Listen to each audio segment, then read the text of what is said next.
Ang bibi ko. I love you. Love you, pare. Biboy!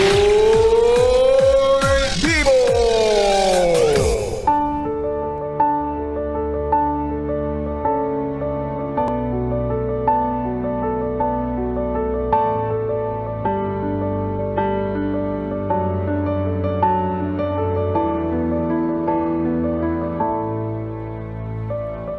Yes, friend, ako'y nagbabalik, DJ B-Boy Bibo, para sa ating tuloy-tuloy na BB Time tungkol sa usaping hindi tayo pwede kasi meron ka ng bebe.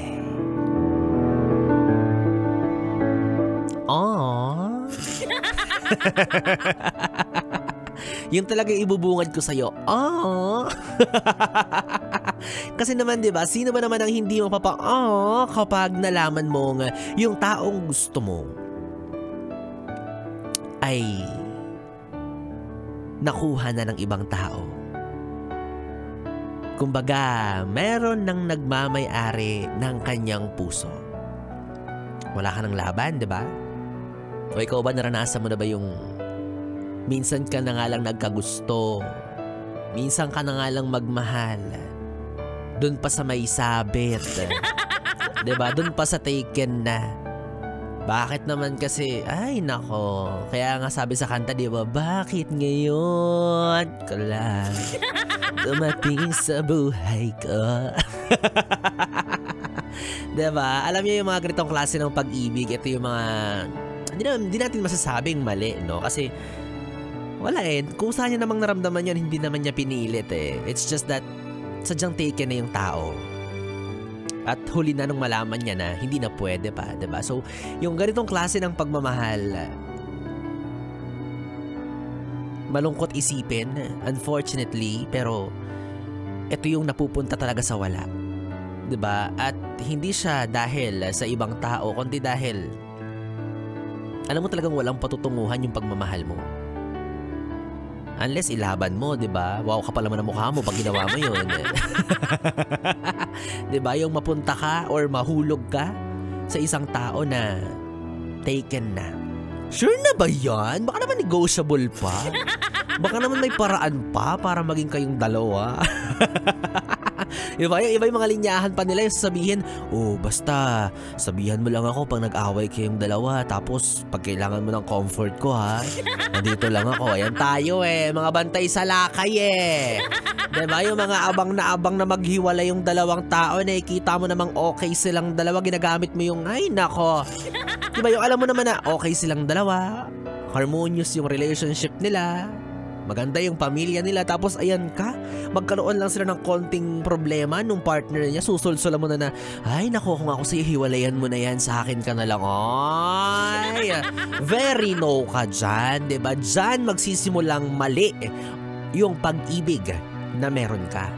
Diba? The moment na subukan mo or mag-attempt ka na agawin siya, or kahit man lang magpakita ng motibo na gusto mo siya na ikaw na lang yung piliin niya, diyan ka nagkakamali. Kasi makakasira ka ng relasyon. Ano, dahil ba devastated ka dahil nalaman mong taken na siya, kaya gusto mo devastated na rin yung relationship niya? Pangit yun, par. Wag ganun, par. Diba? Para ano? Para masira mo yung relationship nila, para makuha mo siya. Ay, pag ganyan, naku, yayain kitang boxing, walang gloves. Diba? Ano ba? Napaka-simple lang ng rules ng isang relationship. Ang relasyon ay binubuo lang ng dalawang tao. Isa, dalawa. Anong mahirap dun? It's easy as ABC. Wow. Diba? Sobrang daling intindihin na dalawa lang sila doon. At hindi ka na pwedeng makisali.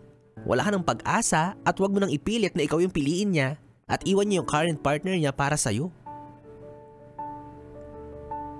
Ano bang rules natin kapag ganyan? Kapag alam mong taken na yung isang tao, kahit gaano mo pa siya kagusto, piliin mong lumayo. Tapon mo sa basura yung pagmamahal mo para sa kanya. kaysa makasira ka ng relasyon ng iba, di ba? O kaya kung hindi mo gustong itapon sa basura yung pag-ibig mo para sa kanya, edi ibaling mo sa iba. Ibaling mo doon sa mga available pa. Alam mo may jowa na nilalandi mo pa, di ba? Like, girl, boy, hello. Okay ka lang. Anong goal mo? Tapos ano kapag pinatos ka niya? Kapag naging kayong dalawa, akala mo ang ganda ng love story ninyo? Ganon? Tapos kapag nagkabukingan na, kapag binira ka na ng totoong partner niya,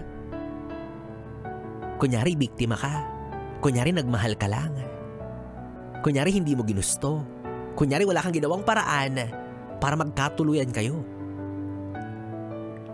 Tas rerebatan mo, sasabihin mo, hindi ko naman kasalanan to. Hindi ko naman ginustong mahulog yung loob ko sa kanya. Nek-nek mo. Oo, sabihin na natin na hindi mo ginusto yung nararamdaman mo para sa kanya, pero responsibilidad mo yung action na gagawin mo para dyan sa nararamdaman mo.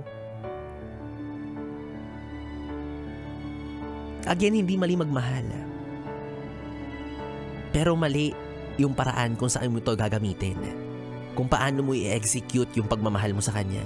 Kung talagang mahal mo siya, hayaan mo siyang sumaya sa current partner niya.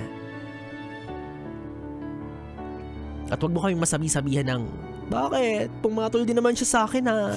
Kasi nga pinakitaan mo ng motibo. Kasi nga pinilit mo. Kaya naman kinumbinsi mo yung tao na mahulog yung loob sa'yo. Tapos sasabihin mo, bakit? It takes two to tango nga eh. Oh. Kung hindi mo siya tinukso, walang magtatango. Ha? Kung gusto mo magtango ka mag-isa mo. May mga sayaw na pang-isahan lang. Huwag mo na idama yung taong taken na. Utang na loob naman. Masaya sila eh. Okay sila. Harmonious yung relationship nila. Tapos, anong ginagawa mo? Nagkakalat ka? Talaga na bang, ano yan? Desperado? Desperada? To the point na mga agaw ka ng partner ng iba? Kaya kung may bala kang ganun, maling-mali yan, yes, friend. Maling-mali. Pero, uulitin ko, lilinawin ko na hindi mo kasalanan kung magkaroon ka ng gusto or mahulog ka sa isang tao na taken na. Pero dapat hanggang dyan ka lang. Hanggang dyan ka lang at dapat piliin mong tapusin yung nararamdaman mo sa kanya. Wala kang dapat gawin, hindi ka dapat umabante, hindi ka dapat kumilos para magustuhan ka rin niya pabalik. Wala kang ipapakitang motibo kung ano yung nararamdaman mo sa puso mo, kimkimin mo yan. Sarilihin mo yan. Hanggang sa dumating yung pagkakataon na maubos na mawalan at matanggap mo na ng tuluyan na hindi kayo pwedeng dalawa. Respeto. Respect begets respect. Kaya bilib talaga ako dun sa mga yes friend natin na marunong rumespeto ng isang relasyon. Diba? Yung hindi na baling sila yung masaktan, hindi na baling sila yung magsakripisyo, wag lang silang makasakit. Diba? May mga ganyan pa rin namang klase ng tao eh. Diba? Yung talaga naman nag-give way. Like, sige na nga, kahit mas gwapo ako sa kanya, sige, sa kanya ka na. Kung doon ka naman masaya. Kung visualize mo naman yung sarili mo na sa kanya ka makakabuo ng masayang pamilya, di go. Sometimes yung pagmamahal, yes, friend, ang ibig sabihin niyan ay pagpapalaya at pagpapaubaya. Hindi porket mahal mo yung isang tao, lagi mo siyang ikukulong sa mga ambisyon mo, sa mga personal mong gusto. Kasi kung mahal mo talaga isang tao, kahit masakit, hahayaan mo siyang sumaya sa piling ng iba. Tsaka una sa lahat, wala ka namang karapatan, di ba? Bakit ba kasi kulit mo eh? Hayaan mo na, ha? Irereto na lang kita sa iba. Oo, tas bayaran mo na lang ako pag naging kayo na. Ganun lang yun. Ay nako, so bottom line para sa mga yes friend nating nakikinig ngayon at nakaka-relate sa ating usapin ngayong gabi tungkol sa pag-ibig na hindi na pwede pa kasi taken na siya, 'di ba? Para sa mga yes friend natin na malungkot dyan sa Gedli or sa tabi-tabi dahil yung crush niya ay meron ng ibang bibi. Oh! Sige na, kahit walang kayo, mag-move on ka. Ha? Okay lang 'yan. Walang problema kung mag-move on ka kasi nakaramdam ka ng pagmamahal 'di ba? Na-frustrate ka, nabigo ka, na broken-hearted ka, it's alright if you move on. And that's the best thing to do. Move on. Kasi wala ka na talagang pag-asa. Ay, grabe ka naman, B-boy. Ang sakit mo na magsalita. Di ba pwedeng maagang mabiyuda yung ano?